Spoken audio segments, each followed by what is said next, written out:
नमस्कार, टुडे हिमाचल में आपका बहुत बहुत स्वागत है और मैं हूं गीतिका पांडे। आइए नजर डालते हैं हिमाचल प्रदेश से जुड़ी हुई आज की ताजा तरीन खबरों पर। लेकिन उससे पहले अगर आपने अभी तक चैनल को सब्सक्राइब नहीं किया है तो जरूर कर लीजिए। साथ ही हमारे व्हाट्सएप ग्रुप को जरूर ज्वाइन करें, जिसका लिंक डिस्क्रिप्शन बॉक्स में है। तो चलिए शुरू करते हैं हिमाचल से जुड़ी हुई खबरों को जानने का सिलसिला। हिमाचल कैबिनेट बैठक, स्कूल्स को विद्यार्थियों के लिए खोलने और 8,000 मल्टीटास्क वर्कर्स की भर्ती पर होगा फैसला। मुख्यमंत्री जयराम ठाकुर की अध्यक्षता में 24 सितंबर को हिमाचल कैबिनेट की बैठक सचिवालय में सुबह 10:30 बजे होगी। बैठक में शिक्षा विभाग में भरे जाने वाले 8,000 मल्टीटास्क वर्कर्स के पदों को लेकर फैसला होना संभावित है। इसके अलावा कंप्यूटर शिक्षकों के मानदेय में 500 रुपए प्रतिमाह की बढ़ोतरी की मुख्यमंत्री की बजट घोषणा को भी मंजूरी दी जाएगी। स्कूल्स को विद्यार्थियों के लिए खोलने का फैसला भी इस बैठक में होगा। अब 21 सितंबर तक सरकार ने विद्यार्थियों के स्कूल आने पर रोक लगाई है। राष्ट्रपति कोविंद ने जाखू हनुमान मंदिर में की पूजा अर्चना, रिच पर चखा पॉपकॉर्न का स्वाद, निहारी वादियां। राष्ट्रपति रामनाथ कोविंद शनिवार को रिज मैदान पर चहलकदमी कर रहे आम लोगों के बीच पहुंच गए। अचानक राष्ट्रपति को अपने बीच पाकर लोगों की खुशी का ठिकाना न रहा। इस दौरान सैलानी भी काफी संख्या में यहां घूम रहे थे। राष्ट्रपति को देखते ही लोगों ने मोबाइल से उनकी तस्वीरें लेना शुरू कर दी। राष्ट्रपति रामनाथ कोविंद ने भी किसी को नाराज नहीं किया और खुले दिल से सभी का अभिनंदन स्वीकार किया। दरअसल राष्ट्रपति रामनाथ कोविंद शनिवार को हनुमान मंदिर जाखू में माथा टेकने गए थे। वहां से लौटने के बाद 5:40 पर ऐतिहासिक रिज मैदान पर पहुंचे। यहां कड़ी सुरक्षा के बीच उनका काफिला रुका। राष्ट्रपति अपने वाहन से नीचे उतरे और सड़क की दूसरी ओर खड़े लोगों के अभिवादन को हाथ हिलाकर स्वीकारा। हिमाचल में नहीं थम रहा कोरोना, 2 की गई जान, जानिए पूरी डिटेल। हिमाचल में कोरोना महामारी खत्म होने का नाम नहीं ले रही। ताजा रिपोर्ट के मुताबिक शनिवार को 2 लोगों की कोरोना संक्रमण से मौत हुई। ये दोनों ही हमीरपुर जिले के रहने वाले थे, जिनमें एक 70 वर्षीय जबकि दूसरा 67 वर्षीय पुरुष था। वहीं स्वास्थ्य विभाग की रिपोर्ट के अनुसार 174 लोग कोरोना पॉजिटिव पाए गए। वहीं 142 लोग संक्रमित पूरी तरह से ठीक होने में कामयाब हुए। प्रदेश में आज तक की बात करें तो 2,16,813 लोग कोरोना संक्रमित पाए जा चुके हैं, जिनमें से 2,11,554 कोरोना संक्रमित पूरी तरह से ठीक होने में कामयाब हुए हैं। छुट्टी लेकर घर जा रहा था सेना का जवान, रास्ते में चली गई जान। हिमाचल के बिलासपुर जिले में छुट्टी पर घर आ रहे अर्धसैनिक बल के जवान की रास्ते में मौत हो गई। ये जवान CISF में अपनी सेवाएं दे रहा था और सलापड़ में तैनात था। मृतक जवान की पहचान रमेश चंदेल पुत्र नत्था सिंह चंदेल, गांव भंजाल डाकघर, सुनकाली, जिला ऊना के रूप में हुई। बताया जा रहा है कि घुमारवी पहुंचने पर अचानक से सड़क किनारे चल रहा जवान बेसुध हो गया और गिर गया। जब तक उसे अस्पताल पहुंचाया गया तब तक उसकी मौत हो चुकी थी। घर से सब्जी लाने निकले 2 मासूम हुए गायब, रोते बिलखते परिजन पहुंचे थाने। हिमाचल के ऊना से बड़ी खबर सामने आ रही है। ऊना के उपमंडल गगरेट के संगनई गांव में 2 नाबालिग बच्चों का रहस्यमय परिस्थिति में गायब हो गए। गगरेट पुलिस ने बच्चों के पिता की शिकायत पर मामला दर्ज कर छानबीन में जुट गई। किशन देव ने गगरेट पुलिस को दी शिकायत में शनिवार को बताया कि उनके 3 बच्चे हैं। 16 सितंबर को उनके 2 बड़े बेटे 14 साल का अंशु कुमार व छोटा बेटा 11 साल का गुरप्रीत घर से संगनई बाजार सब्जी लेने गए थे, जो कि घर वापस नहीं लौटे। हिमाचल में 25 सितंबर से पहले नीले रंग में रंग जाएंगे राशन डिपो, जानिए क्या है वजह। हिमाचल में राशन डिपो का रंग अब नीला होगा। प्रदेश में 25 सितंबर से पहले सभी डिपो नीले रंग में रंग जाएंगे। अलग पहचान के लिए राशन डिपो में अब एक ही रंग किया जा रहा है। इसके लिए सरकार द्वारा डिपो होल्डर्स को नीला रंग करवाने के लिए 2-2 हजार रुपए की राशि प्रदान कर रही है।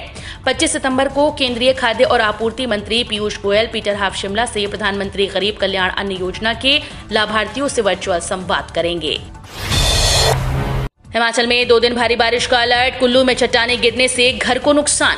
हिमाचल प्रदेश में 2 दिन भारी बारिश का अलर्ट जारी किया गया। मौसम विज्ञान केंद्र शिमला ने 20 व 21 सितंबर को 10 जिलों ऊना, बिलासपुर, हमीरपुर, चंबा, कांगड़ा, कुल्लू, मंडी, शिमला, सोलन और सिरमौर के कई भागों के लिए भारी बारिश का येलो अलर्ट जारी कर दिया। 24 सितंबर तक प्रदेश में बारिश का दौर जारी रहने का पूर्वानुमान है। वहीं प्रदेश में मानसून सीजन के दौरान अभी तक सामान्य से 14% कम बारिश दर्ज हुई है। 4 दिन बाद बहाल हुआ नेशनल हाईवे 5, 8 जिलों को जोड़ने वाला NH अभी भी ठप। हिमाचल प्रदेश के किन्नौर जिले के चौरा में बीते 4 दिनों से बंद नेशनल हाईवे 5 शुक्रवार रात 2 बजे लंबी जद्दोजहद के बाद यातायात के लिए बहाल हो गया। NH बहाल होने से सड़क के दोनों ओर वाहनों की आवाजाही शुरू हो गई। इससे जिले के हजारों लोगों और खासकर बागवानों ने राहत की सांस ली। नेशनल हाईवे बाधित होने से NH पर पिछले 4 दिन से मटर और सेब की फसल फंसी हुई थी। इसके सड़ने का खतरा बढ़ रहा था। हाईवे बहाल होने से अब फसल देश के विभिन्न मंडियों के लिए रवाना हो गई। राष्ट्रपति बोले, कार्यप्रणाली की गहरी समझ हासिल करने का अवसर देती है लेखा परीक्षा। शिमला दौरे के तीसरे दिन शनिवार को राष्ट्रपति रामनाथ कोविंद ने 2018 और 19 बैच के भारतीय लेखा परीक्षा और लेखा सेवा अधिकारी प्रशिक्षुओं के विदाई समारोह में शिरकत की।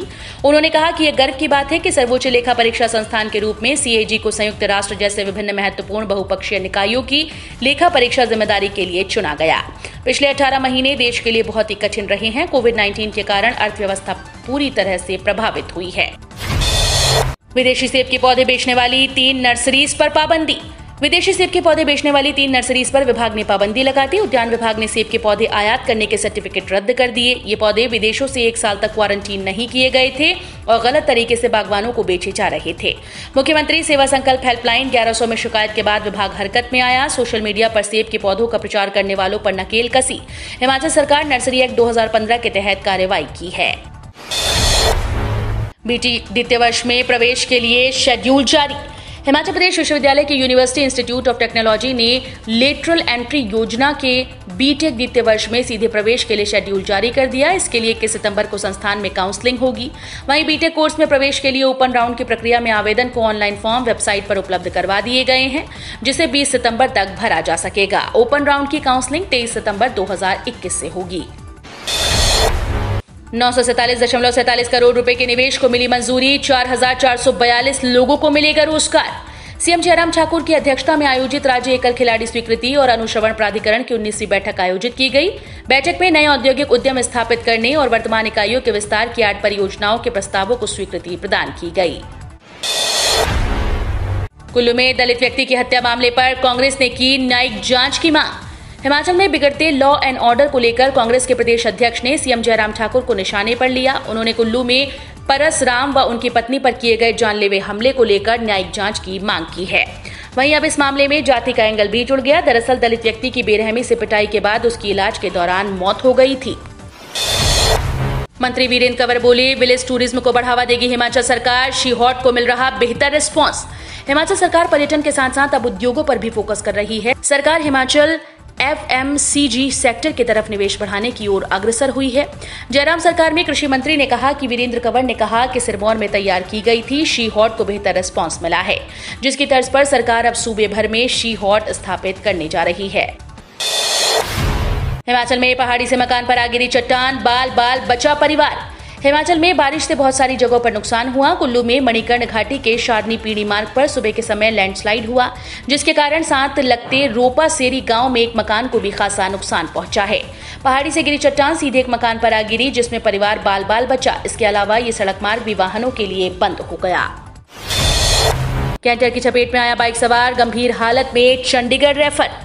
हिमाचल के ऊना से एक बार फिर हादसे की खबर सामने आई। सदर थाने के पेखूवेला में कैंटर और बाइक की टक्कर हो गई। इस दुर्घटना में बाइक सवार 2 युवक जख्मी हो गए। दोनों को स्थानीय लोगों की मदद से क्षेत्रीय अस्पताल ऊना में भर्ती करवाया गया, जहां से गंभीर हालत के चलते दोनों को PGI चंडीगढ़ रेफर कर दिया गया।